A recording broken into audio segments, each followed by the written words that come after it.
Finals preview, Lakers versus Milwaukee sa LA.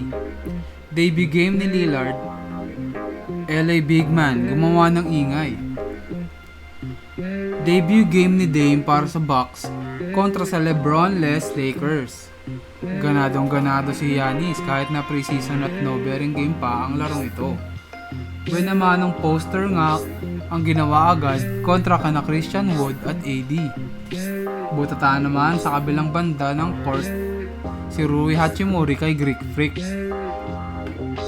Nice pass from Wood to AD.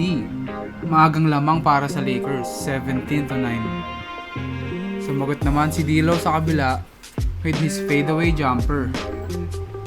Jackson Hayes with the monster block kay Portis para simula ng second quarter ng laro. Impressive game nga ito para kay AD na kumana ng 16 points, 7 rebounds, 5 assists, 2 blocks, at 0 turnovers. Pang fantasy nga mga idol. 7-minute mark. Dumiskarte si Dame para sa kanyang unang bucket as a buck over Christie. Hand down, man down. Splash from downtown. Last bucket from Dame bago matapos ang first half. May kasama pang foul. 11 points, 2 rebounds, 2 assists, and 2 steals para sa first half kay Dame. 16 points at 8 rebounds naman with 15 minutes of playing time para kay Greek Freak. Start of the second half. Lillard bumitaw agad ng 3. Hindi na rin bumalik sina AD at D'Lo sa LA at si Giannis naman para sa Milwaukee. First head coaching stint nga ni Adrian Griffin ng Bucks. Malamang pressure dito lalo na't may hawak siyang dalawang big time players. May mga tumatawag pa nga sa bagong duo na ito na freak time.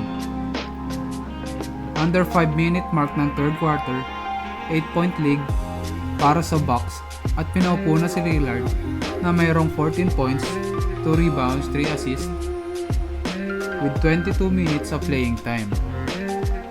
Athletic big man Jackson Hayes kinulot ang mundo nang gawing bata si Robin Lopez matapos i-posterize nang hindi lang isa kung hindi 2 beses sa laro. So the Suns this week, but it really means something in a couple of weeks. Final 108-97. Thanks for hanging with us.